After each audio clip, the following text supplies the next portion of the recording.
بسم اللہ الرحمن الرحیم، ایاک نعبد و ایاک نستعین۔ میرے پاکستانیوں، جب میں سمجھتا ہوں کہ یہ اب حکومت کامیاب ہوگی سائفر کو دبانے کے لیے، کیونکہ سائفر کے اندر ایک ایسی چیز ہے جو ڈائریکٹلی یہ جو لوگ اس وقت حکومت کر رہے ہیں اور ان کے پیچھے جو سہولت کار تھا، یہ تو ڈائریکٹلی ان کے اوپر آتا ہے کہ انہوں نے ایک سازش کر کے ایک الیکٹڈ حکومت کرائی، لیکن یہ خود ہی اپنے پیر پہ کلہاڑی مارنے کے لیے ماہر ہیں۔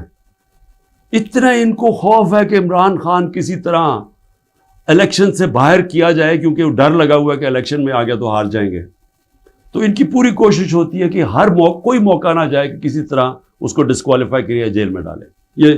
یہ کوئی 14 مہینے سے یہ لگے ہوئے ہیں۔ پہلے اس سے میں صرف اعظم خان کے اوپر بات کرنا چاہتا ہوں۔ جس اعظم خان کو میں جانتا ہوں وہ ایماندار آدمی ہے، قابل آدمی ہے، اور جس طرح کی باتیں میں نے پڑھی ہیں سائفر میں وہ کہہ نہیں سکتا۔ جب تک میں اعظم خان کے منہ سے نہیں سنوں گا میں مانوں گا نہیں، کیونکہ اس میں یہ کئی باتیں حقیقت کے ساتھ نہیں ہیں، یا تو زبردستی سے اسے کروایا گیا ہے، کیونکہ زبردستی تو اس وقت ساری 2 پارٹیز بنا دی ہیں۔ زبردستی میں لوگوں کے اوپر بندوق رکھ کے کہ جی آپ اس پارٹی میں جائیں، اور بندوق کر کے دوسری پارٹی میں جائیں، ان کے ہی بیچاروں کا بیڑا غرق کر کے رکھ دیا اس میں۔ اور پھر جو ہمارے لوگوں کو جو زور ڈالا ہوا ہے پارٹی چھوڑو، بیچارے جیلوں میں ہمارے لوگ پڑے ہیں، عورتیں پڑی ہوئی ہیں، ان کو بس صرف کہیں کہ جی آپ عمران خان کے خلاف وعدہ معاف گواہ بن جائیں، یہ وہ بنتے ہیں تو آپ چھٹ جائیں گے، اور یا پھر کہ جناب آپ کھڑے ہو کے جا کے وہ ٹی وی پہ کہیں میں پارٹی چھوڑ رہا ہوں۔ یہ اس طرح کی اس وقت جو ہم تماشا دیکھ رہے ہیں وہ اس طرح کا چل رہا ہے، تو میں نہیں مانتا کہ اعظم خان نے کئی باتیں اس میں سے کہی ہیں اور کئی سچ بھی ہیں، لیکن سائفر تھا کیا؟ 6 مارچ کو 2022 6 مارچ میٹنگ ہوتی ہے، پاکستان کا ایمبیسڈر اسد مجید اور امریکہ کا جو under secretary of state Donald Lu, Washington میں میٹنگ ہوتی ہے، آفیشیل میٹنگ ہوتی ہے۔ آفیشیل میٹنگ کا مطلب کہ دونوں طرف نوٹ لے رہے ہوتے ہیں اس میٹنگ کے۔ اس میٹنگ کے بعد ایک سائفر کا مطلب ہوتا ہے ایک خفیہ ایک کوڈ کے اندر میسج بھیجی جاتی ہے، جو کہ ساری دنیا میں آپ کے جو ہمارے جو ایمبیسڈرز ہوتے ہیں وہ ساری دنیا میں ہر ملک کے ایمبیسڈر اپنے فارن آفس کو خفیہ میسیجز بھیجتے ہیں، جس کو سائفر کہتے ہیں۔ وہ سائفر آتا ہے پاکستان، اور وہ میں جب پڑھتا ہوں تو اس میں کیا لکھا ہوتا ہے؟ سائفر میں 2 مین چیزیں ہیں، باقی تو اور بھی چھوٹی موٹی چیزیں ہیں۔ سب سے بڑی چیز لکھی ہوتی ہے کہ جی عمران خان کو آپ نے عدم اعتماد کی ووٹ میں پاکستان کے پرائم منسٹرشپ سے ہٹانا ہے۔ اور ایک اور چیز لکھی ہوتی ہے کہ عمران خان نے اکیلا فیصلہ کیا کہ روس جانے کا۔ آپ کو پتہ ہے روس، اور تب تک جنگ شروع ہو چکی تھی روس کی یوکرین میں، تو عمران نے اکیلے نے فیصلہ کیا، جبکہ اسد مجید ہمارے ایمبیسڈر کہہ رہے ہیں کہ نہیں، عمران خان نے اکیلا فیصلہ نہیں کیا، یہ سب سٹیک ہولڈرز نے مل کے فیصلہ کیا تھا۔ لیکن جس طرح وہ بات کرتا ہے، اسد مجید، سلام کرتا ہوں میں اپنے ایمبیسڈر کو، وہ کہتا ہے اس کے بعد جو مجھے میسج کہ ان کے خلاف آپ کو پروٹیسٹ کرنا چاہیے، ڈیمارش کرنا چاہیے کہ اس نے بڑی غلط زبان استعمال کی ہے۔ غیرت مند ڈپلومیٹ ہمارا، لیکن وہ غیرت یہاں نہیں جاگتی جب وہ یہاں پہنچتا ہے۔ سائفر جاتا ہے آرمی چیف کے پاس بھی، فورن آفس میں بھی، میرے پاس بھی آتا ہے۔ میں جب وہ دیکھتا ہوں میں حیران ہو جاتا ہوں کہ اس کی جرت کیسے پڑی ہے لکھنے کی، یہ کیسے کہہ سکتا ہے؟ اور پھر جب میں یہ دیکھتا ہوں کہ یہ کہہ رہا ہے ایک ایمبیسڈر کو کہ اپنے پرائم منسٹر کو آپ نے ہٹانا ہے، تو پھر میں دیکھتا ہوں کہ یہ میرے لیے تو نہیں ہے، ایمبیسڈر تو مجھے جواب دے ہے، تو مجھے کون ہٹا سکتا ہے؟ پاکستان میں مجھے کون ہٹا سکتا تھا؟ ایک ہی آدمی، جنرل باجوہ۔ سائفر تو جنرل باجوہ کے لیے ہے، اس نے بھیجا ہے۔ تو مجھے وہاں سے پہلے سے ہوتا ہے کہ اب تک ہمیں لوگ کہہ رہے ہیں، مجھے خبریں آتی رہتی تھیں کہ جناب فیصلہ ہو گیا آپ کی گورنمنٹ ہٹانے کو، مجھے رپورٹ آ رہی رہتی ہے, IB والے مجھے آ کے بتاتے تھے کہ جی دیکھیں شہباز شریف کی خفیہ میٹنگز ہو رہی ہیں, بیچ میں ان کے لوگ پڑے ہوئے ہیں, جنرل باجوہ کی کوئی فادر ان لا ان کے گھر میٹنگز ہو رہی ہیں. یہ ساری مجھے خبریں آ رہی تھیں. لندن کسی کو بھجوایا جا رہا ہے. تو میں مانتا نہیں تھا. میں جنرل باجوہ کو جب ملتا تو وہ کہتے تھے ہو ہی نہیں سکتا, ہم تو کنٹینیوٹی چاہتے ہیں. اور میں بھی اپنے آپ کو ہوتا ہوں کہ میں مان جاتا تھا. لیکن جب یہ سائفر آیا تو تب مجھے ہوا کہ یہ تو اس کے بغیر ہو ہی نہیں سکتا. پھر سے کہ کون پرائم منسٹر کو ہٹا سکتا ہے سوائے ایک آدمی کے جس کے پاس پاور ہے پاکستان میں, تو پاور ادھر ہی ہے, سپر کنگ ہے, سب پوچھنے والا کوئی نہیں ہے لیکن پاور ہی پاور ہے. اس کے بعد اگلے دن عدم اعتماد اسمبلی میں ٹیبل ہو جاتی ہے اور ایک دم ہمارے لوگ ہلنا شروع ہو جاتے ہیں. اور پھر ہمارے اتحادی وہ بھی ایک دم ہمارے سے خوش نہیں ہوتے. لیکن یہ یاد رکھیں کہ یہ ٹائم کون سا تھا. یہ وہ ٹائم تھا جب پاکستان کی اکانومی 17 سال میں سب سے بہتر امپروو کر رہی تھی. اکنامک سروے اٹھا کے دیکھ لیں آپ, سارے اکنامک انڈیکیٹرز دیکھ لیں, ہم بڑے مشکل وقت سے نکلے تھے. بینکرپٹ اکانومی ملی, 2 سال کرونا آ گیا. دنیا نے تعریف کی کہ پاکستان وہ ملک ہے جو ٹاپ 3 ملک ہے جنہوں نے سب سے بہتر کرونا, اتنی بڑی وبا, اتنے بڑے کرائسس سے ڈیل کیا. جبکہ ہندوستان میں تباہی آئی, ایران میں تباہی آئی, ساتھ والے ملک, پاکستان کی تعریف دنیا کرتی تھی.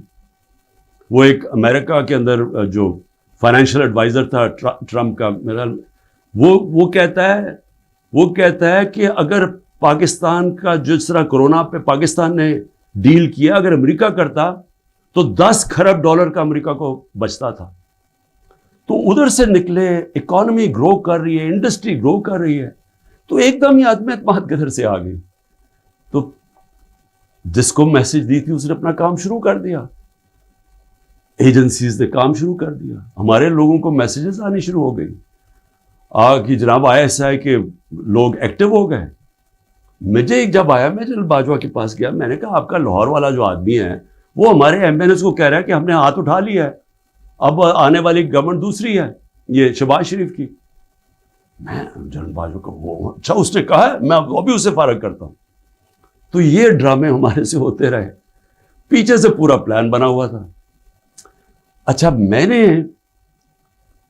پہلے تو میں یہ کہوں کہ مجھے اتنا شرم آئی, مجھے پاکستانی ہوتے ہوئے میں آپ کو سچ بتانا چاہتا ہوں, مجھے شرم آئی کہ اس کی جرت کیسے ہوئی کسی چھوٹے ایک آفیشل کی کہ جو ہمیں اتنی بڑی دھمکی دے دے اور ایمبیسڈر کے ذریعے میسج بھجوائے کہ پرائم منسٹر کو ہٹا دو.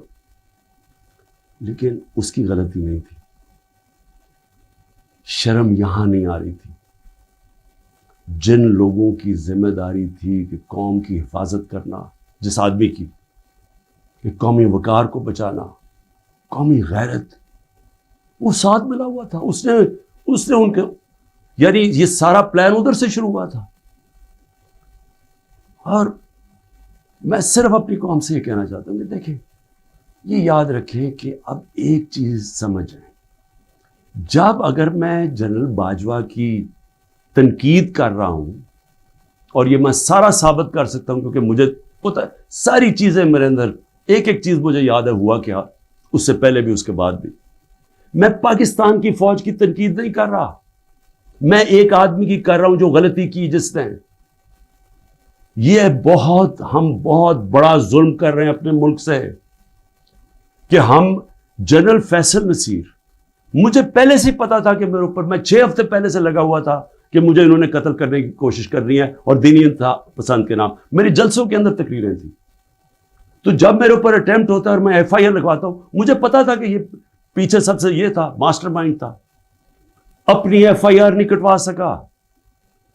جب JIT کے اندر یہ ثابت ہو گیا کہ ایک نے 3 شوٹر تھے, تو جو سارا حکومت کا جو انہوں نے کوشش کر رہے تھے کہنے کی جی دینی انتہا پسند ہے, وہ جب سارا وہ ان کا نیریٹو ہی ختم ہو جاتا ہے, تو انہوں نے JIT کو سیبوٹاج کیا.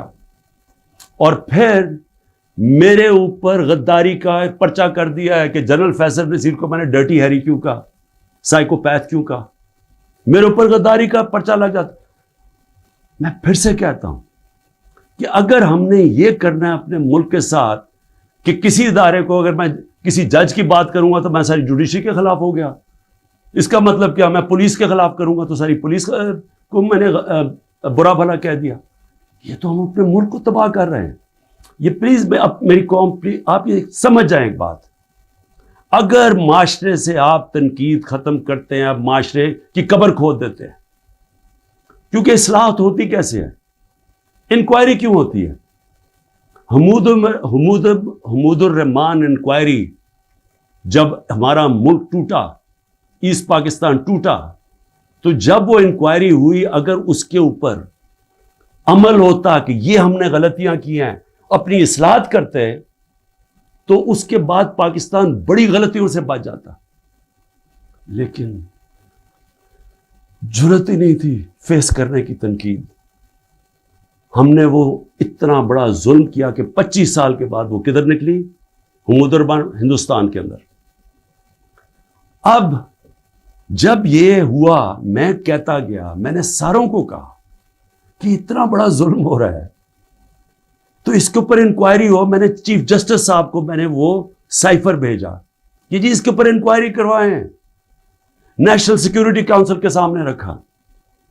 نیشنل سیکیورٹی کاؤنسل کے سامنے 30 مارچ کو میں نے رکھا کہ جی یہ ہے، سارے آرمی چیفز بیٹھے ہوئے تھے، سروس چیفز بیٹھے ہوئے تھے، سب کے سامنے رکھا کہ یہ اس نے لکھا ہے اور آپ کا ایمبیسڈر کہہ رہا ہے کہ ان کو پروٹیسٹ کرو کہ یہ کسی کی جرات نہیں ہونی چاہیے اس طرح کا، کسی بھی ایک ملک کو، آزاد ملک کو اس طرح کا زبان استعمال کرنی.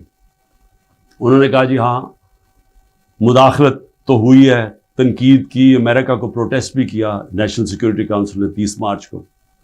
میں نے پارلیمنٹ میں لے کے گیا کہ ان کیمرہ میٹنگ کروائی. میں نے کہا ان کے سامنے رکھو. اپوزیشن کو لیڈر ہی نہیں آیا اس میٹنگ پہ. شہباز شریف، آصف زرداری، انہوں نے بائیکاٹ کر دی. کیوں کی؟ کیونکہ ملے ہوئے تھے ساتھ، یہ اس کا حصہ تھے، یہ سازش کا حصہ تھے. کیونکہ کیا یہ پاکستان کے پرائم منسٹر کے خلاف ایک آدمی کہہ رہا ہے کہ اس کو ہٹاؤ، تو کیا یہ عمران خان چھوڑیں کسی بھی ملک کو اجازت دیتا ہے ایسے؟ کیا ایران کے اندر کسی کی جرت ہے کہ ان کے ایمبیسڈر کو کہے کہ جا کے اپنے پریزیڈنٹ کو ہٹا دے؟ یا ہندوستان میں کسی کی جرت ہے کہ کہے کہ یہ ایمبیسڈر کہے کہ جی نریندر مودی کو ہٹا دے؟ قومی غیرت ہوتی ہے، قومیں غیرت کے اوپر کھڑی ہوتی ہیں، قوم غیرت سٹینڈ لیتی ہیں، مشکل وقت گزارتی ہیں اور مضبوط ہو جاتی ہیں. دنیا ان کی عزت کرتا ہے، دنیا اس قوم کی عزت کرتا ہے جو اپنی عزت کرتی ہے.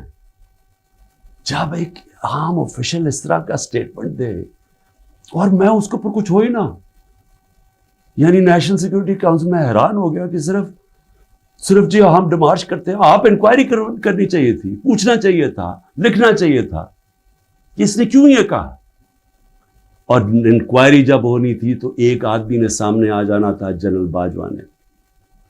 مسلسل یہ جناب ان کی میٹنگز ہوتی تھیں، ان کی وہ چارج افیئر سے ملتے تھے. کیا ISI کو نہیں پتا تھا کہ پچھلے 3 مہینے کے اندر ہمارے پارلیمنٹیرینز، ہمارے PTI کے بیک بینچرز اور یہ اپوزیشن لیڈر سے بار بار امریکن ایمبیسی میں جا رہے تھے. ارشد شریف نے پورا پروگرام کیا، بتایا کہ کون سے دن کون سے لوگ گئے. راجہ ریاض کا بتایا گیا. کیا راجہ ریاض وہاں فورن پالیسی ڈسکس کرنے گیا تھا؟ جو سب سے پہلے بھاگے وہ امریکن ایمبیسی جا رہے تھے. کیا ان کو نہیں پتا تھا؟ اس کے حصہ تھے. سازش ہو رہی تھی کسی طرح عمران خان کو راستے سے ہٹایا جائے، تب پلان بنا. اور مجھے اتنے افسوس سے کہنا پڑتا ہے کہ کسی کو جو بھی لوگ یہ دیکھ رہے تھے کہ میں سوچا کہ کیا ان کو کوئی ان کو نہیں ہے کہ پاکستان ایک بڑی خواب کا نام تھا. پاکستان کا مطلب کیا؟ لا الہ الا اللہ. میرے اپنے کوئی لوگ کہہ رہے ہیں عمران صاحب یہ آپ سائفر نہ اٹھائیں پبلک میں، امریکی ناراض ہو جائیں گے. میں پبلک میں جا کے میں کیوں پبلک کو بتایا؟ میں اپنی قوم کو بتانا چاہتا تھا، کیونکہ قوم غیرت مند ہے، قوم کھڑی ہو گئی ساتھ.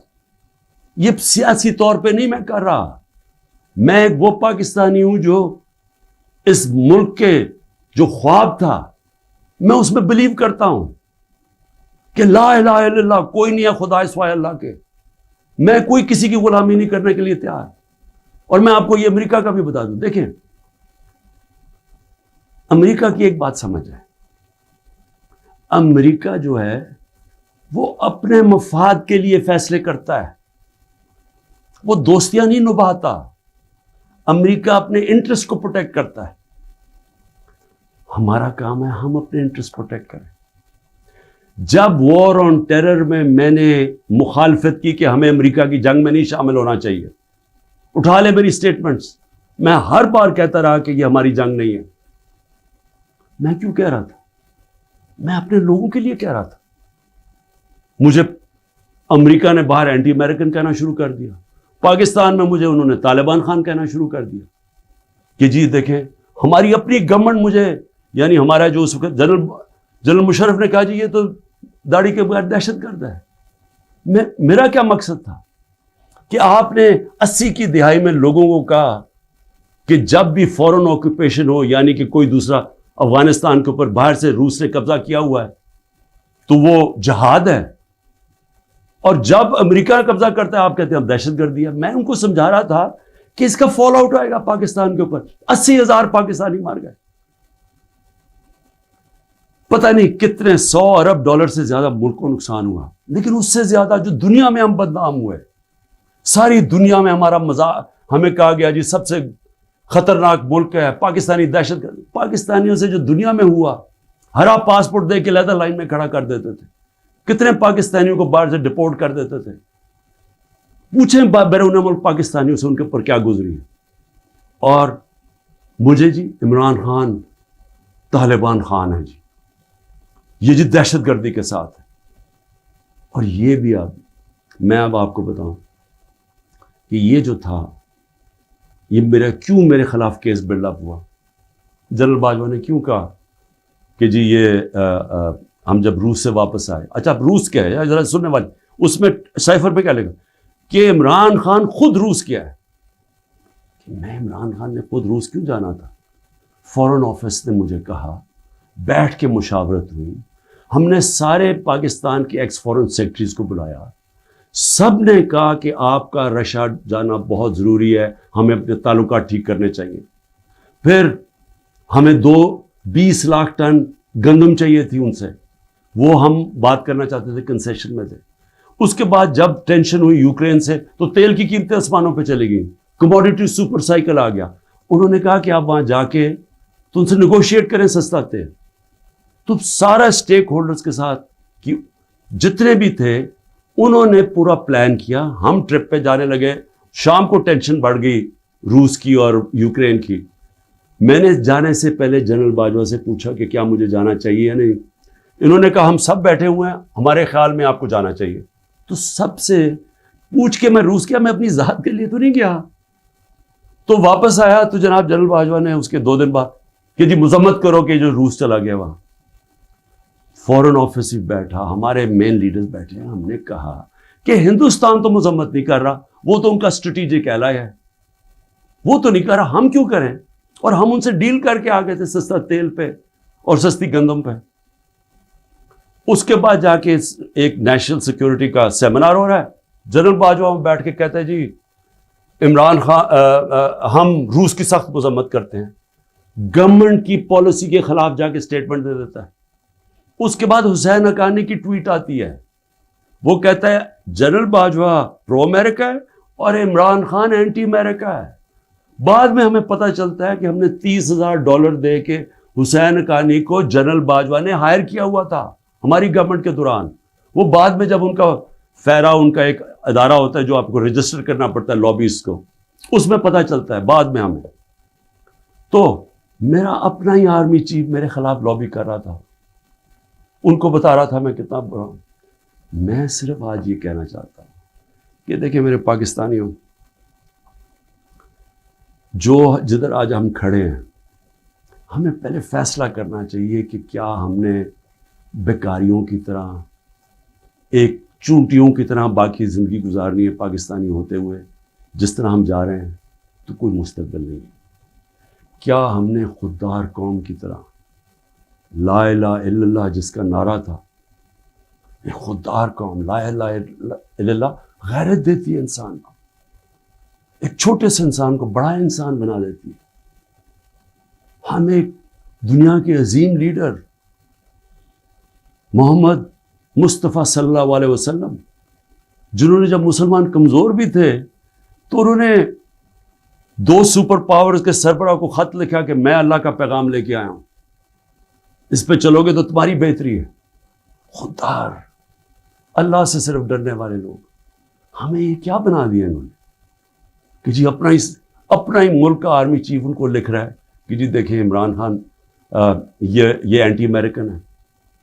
تو میں اپنی قوم سے آخر میں کہنا چاہتا ہوں کہ دیکھیں ہو کیا رہا ہے پاکستان میں، ایک ہی چیز ہو رہی ہے، سب کچھ، کوئی فکر نہیں ہے ملک کدھر جا رہا ہے، کوئی اس وقت فکر نہیں کہ ملک کے سارے ادارے تباہ ہو رہے ہیں، سارا صرف ایک 1 پوائنٹ ایجنڈا ہے کہ عمران خان کو کس طرح ڈسکوالیفائی کرنا اور جیل میں ڈالنا ہے، یہ ایجنڈا ہے۔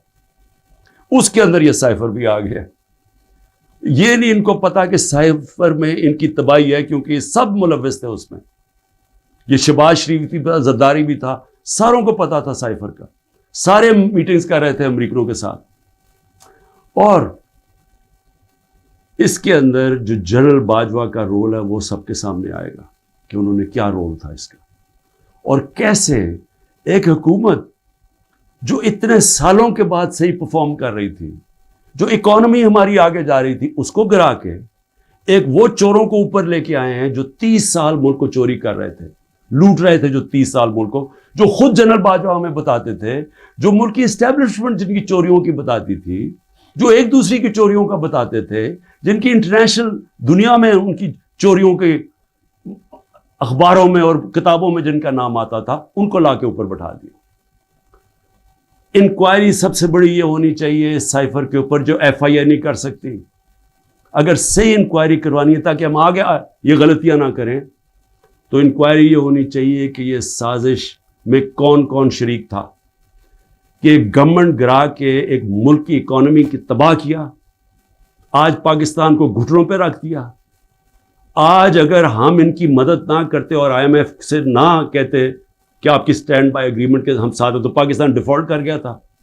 ڈیفالٹ کرنے کا مطلب کہ آج لوگوں کا معاشی قتل ہو جانا تھا، جو ہو چکا ہے، اس سے دگنی مہنگائی ہو جانی تھی، بے روزگاری یعنی سارا جو ہماری باہر سے فائنینسنگ ختم ہو جانی تھی، جو آگے آج ہی برے حالات ہیں، اس سے دگنے ہو جانے تھے۔ کون ذمہ دار ہے اس کا؟ انکوائری یہ ہونی چاہیے کہ کس نے کیا، کس پلیئر نے کیا کیا رول پلے کیا، یہ انکوائری ہونی چاہیے۔ اور اس کے اندر یہ ایف آئی اے جو کہ شہباز شریف نے اپنے اوپر نوکر بٹھا دیے، یہ انکوائری نہیں کر سکتے۔ اور میں جو آخر میں بتانا چاہتا ہوں کہ جو کوششیں ہو رہی ہیں، کوشش کیا ہو رہی ہے؟ ہر چیز کرتے ہیں وہ فیل ہو جاتی ہے، کیونکہ اللہ حق ہے۔ توشہ خانہ کے اندر کیا چیز ہے جی؟ عمران خان نے ان کو کہا کہ جو توشہ خانہ میں ابھی بھی لوگ بیٹھے ہوئے ہیں، جن کا کام ہے اسیس کرنا کہ ایک جب آپ کو تحفہ ملتا ہے اس کی کیا قیمت ہے، میں نے ان کو کہا کہ کم قیمت دکھاؤ، اور آپ وعدہ معاف گواہ ڈھونڈ رہے ہیں کہ کوئی جا کے بتائے کہ عمران خان نے ہمیں کہا تھا قیمت کم دکھائیں۔ اور اس کے علاوہ القادر یونیورسٹی، یعنی یہ سوچیں کہ ایک یونیورسٹی بنتی ہے جو سیرت نبی پڑھانے کے لیے، تاکہ لوگوں کا کردار ہم ٹھیک کریں، کیریکٹر بلڈنگ کریں، بتائیں کہ ہمارے جو بڑے بڑے صوفی تھے یہاں، جن کی وجہ سے اسلام پھیلا، ان کی پیغام کیا تھا، نئے لیڈرشپ پروڈیوس کریں جو کہ سیرت نبی پہ ہوں، اور پھر مفت تعلیم ملے، ٹیکنالوجی بھی پڑھائی جائے لیکن مفت تعلیم۔ اس وقت سارے جو پڑھ رہے ہیں وہ ہیں جو کہ غریب گھرانوں کے اسٹوڈنٹس ہیں، مفت پڑھ رہے ہیں وہاں۔ یہ جناب عمران خان نے جرم کیا ہے کہ جی القادر یونیورسٹی بنا دی، جو ذاتی فائدہ ہو گیا مجھے، جس طرح کہ مجھے اس سے کوئی آمدنی آ رہی ہے، جس طرح شوکت خانم سے ہی آ رہی ہے یا نمل یونیورسٹی سے۔ اور پھر میرے اوپر پہلے ظلم کیا جاتا ہے اور میرے اوپر ہی کیسز کر دیتے ہیں۔ 9 مئی کو سپریم کورٹ کہتا ہے کہ عمران خان کے اوپر غیر آئینی اور غیر قانونی واردات کی گئی, مجھے وہاں سے اغوا کیا گیا, جو کمانڈوز مجھے وہاں سے لے کے گئے. سپریم کورٹ کا ورڈکٹ ہے. اور جس طرح مجھے ذلیل کیا, لوگوں کو مارا, ڈنڈے مارے, وکیلوں کو مارا, اس کے بعد ساری دنیا میں خبر دیکھا کہ مجھے ایک مجرم کی طرح پکڑ کے لے کے جا رہے ہیں, تو میرے اوپر 30 کیس ہو جاتے ہیں. جب میں 4 دن بند ہوتا ہوں اندر, جب جیل کے اندر, تو 30 کیس میرے اوپر ہو جاتے ہیں کہ جی میری وجہ سے وہ جو رد عمل آیا. اور رد عمل نہیں آنا تھا کہ جب آپ ناانصافی کرتے ہیں, جو سپریم کورٹ کہتا ہے ناانصافی ہے, وہ جو بچارے نکلتے ہیں پرامن مظاہرے کرنے کے لیے, جو 27 سال سے ہم نے کیے ہیں, ان کے اوپر گولیاں چلاتے ہیں. 25 لوگ ہیں جن کو انہوں نے شہید کیا ہے. 16 کے پاس ہمارے پاس ڈیٹس ہیں, 9 غائب ہیں ابھی. 3 لوگوں کی ٹانگیں کٹتی ہیں, ایک آدمی پیرالائزڈ ہے اس وقت, کمر پہ گولی لگتی ہے. اور یہ کیا کرتے ہیں, اوپر سے انہی کے اوپر کیس بنا دیتے ہیں. ساری دنیا کے اندر اب جب ایک کوئی پولیس کی گولی لگی تھی نا, ایک فرانس کے اندر, 4 دن سارے فرانس میں آگ لگی, 100 بلڈنگز اور گاڑیاں جلا دی لوگوں نے. تو کوئی پوچھ نہیں رہا کہ آپ پاکستانی نہیں تھے. اور 100 لوگوں کو گولیاں اور لگتے ہیں, اور جن کو ایک کو جس کو گولی لگتی ہے, ٹانگ کٹ جاتی ہے, اس کو پکڑ کے جیل میں ڈال دیتے ہیں. یہ کسی ملک میں اس طرح ہوتا ہے؟ یہ ظلم ہوتا ہے. اور پھر ضلع شاہ کا قتل ہوتا ہے, عمران خان کے اوپر قتل کا کیس ڈال دیتے ہیں. بعد میں جب پتہ چلتا ہے تشدد ہوا اس کے اوپر 26 جگہ, تو پھر کہتے ہیں ایکسیڈنٹ میں, پھر بھی میرے پہ کیس ڈال دیتے ہیں. کوئٹہ کے اندر ایک سارے کوئٹوں کا پتہ ہے, ذاتی دشمنی پہ ایک وکیل مارا جاتا ہے, عمران خان کے اوپر 302 قتل کیس ہو جاتا ہے. میں سوال یہ پوچھتا ہوں کہ کیا قوم یہ ناانصافی نہیں دیکھ رہی؟ اور یہ جو نظام آپ کر رہے ہیں, یہ سمجھ رہے ہیں کہ یہ بہت بڑا کوئی ڈنڈے مار کے اور خوف سے لوگوں کو اپنی طرف لے آئیں گے, یا لوگ ووٹ کسی اور کو دے دیں گے. یہ انسان ہے, یہ بھیڑ بکریاں نہیں ہیں. اور اس کے اوپر, اس نظام کے اوپر جو حضرت علی کا قول ہے وہ غور سے سن لیں. کفر کا نظام چل جائے گا, لیکن ظلم اور ناانصافی کا نظام نہیں چل سکتا. حکومتیں چلتی ہیں اخلاقی قوت پہ, ڈنڈے مار کے جانور چلتے ہیں. ڈنڈے مار کے نہیں چلوا سکتے آپ لوگوں کو. لوگوں کو اگر آپ یہ سمجھتے ہیں کہ اس کی ظلم کی وجہ سے یہ چوروں کو تسلیم کر لے گی قوم, جو 30 سال سے ملک کو لوٹ رہے ہیں, جن کے پیسے باہر پڑے ہیں, جن کی سارا یہ جیسے انہوں نے اقتدار سے لے کے پھر باہر بھاگ جانا ہے, تو اگر یہ سمجھتے ہیں کہ لوگ اس خوف کی وجہ سے ان کو تسلیم کر جائیں گے, مجھے ترس آ رہا ہے ان لوگوں کے اوپر جن کی یہ سوچ ہے. پاکستان زندہ باد.